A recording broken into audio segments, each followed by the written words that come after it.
پتنګي کې د پښتو د طنز او مزاح د ډرامو مشهور اداکار میراوز حیات الله خان نن په خپل پلارني کلی کې خور ته وسپارل شو. د هغه د جنازې په مراسمو کې زرګونو کسان د مختلفو ټولنیزو سیاسي خلکو اداکارانو او د هغه مینوالو ګډون وکړو. میراوز چې د پښتو سټیج او ټلویزیون ډرامو یو ځلنده ستوری وو، د خپل اوږدې ناروغۍ وروسته د زیارت پرواز وفات شو. د هغه د جنازې په مراسمو کې د هغه زوی عدنان خیاط په جړونی غږ سره ویلي چې زمونږ لپاره دا غم یوازې پلار له لاسه ورکول نه دی، بلکې دا د هغه ټول نظام غم خوم دی چې هیڅ کله زمونږ سره نه دی ولاړ. دا بل پنکارو دی بچ کوم دی پنجابیو نو دی بچ کوم دی په امریکا کې بدی علاج کېده، ادي بچیو په امریکا دغه کې امریکو کې په یورپ کې وپراتو او عمر شریف دغه شان بیمار شو، هغه په خپل باندې ویلي ما والد صاحب دغه خبره چې کوم دی دغه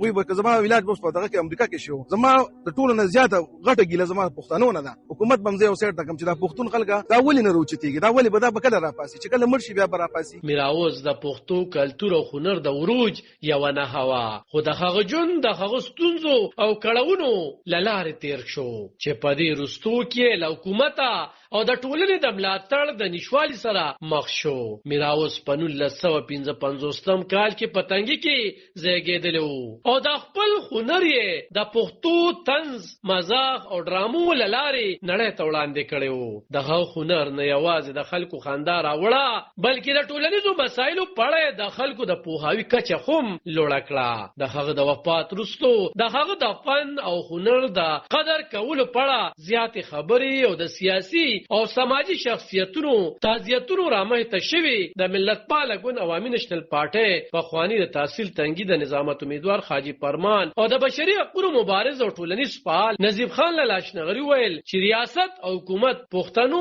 هنرمندانو سره توپیر چلن کوي او باید چې وسته باقی هنرمندانو ته د معاش لارې برابر کړي. دا غوږی چې کومې ګیلې وکړل نو دا د ټول قام ګیله ده، یوازې دا غوږ زوی ګیله نه ده، د وخت د حکومت نه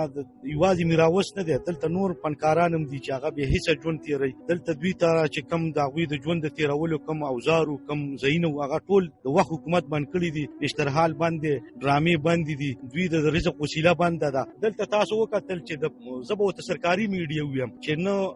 د پاکستان یو میډیا سرکاري نه ده راغلې، دلته تاسو ټول ولیدئ چې یو میډیا نه ده راغلې، نه غټ چینل راغلی دی. الله دې وکړي چې دا قشان موږ د پښتانه چې کم دي ستاسو په ځان کې دا نور لږ ډېر دا پښتانه پاله دي او راپاسېدلي دي. میراوز سره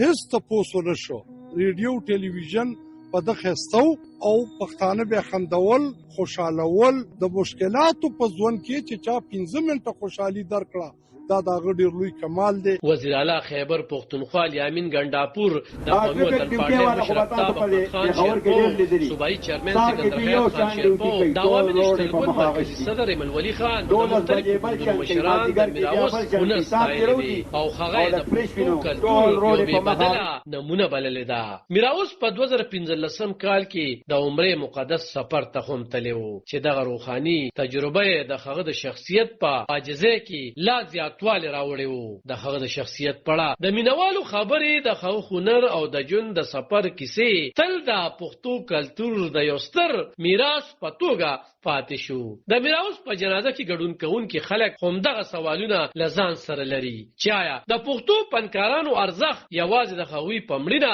رامخته کیږي؟ آیا د هغوی په ژوند کې کومه مرسته یا ملاتړ نشي کېدی؟ غالب خان شیرپور، دلبر نیوز، تنگی. په تنگی کې د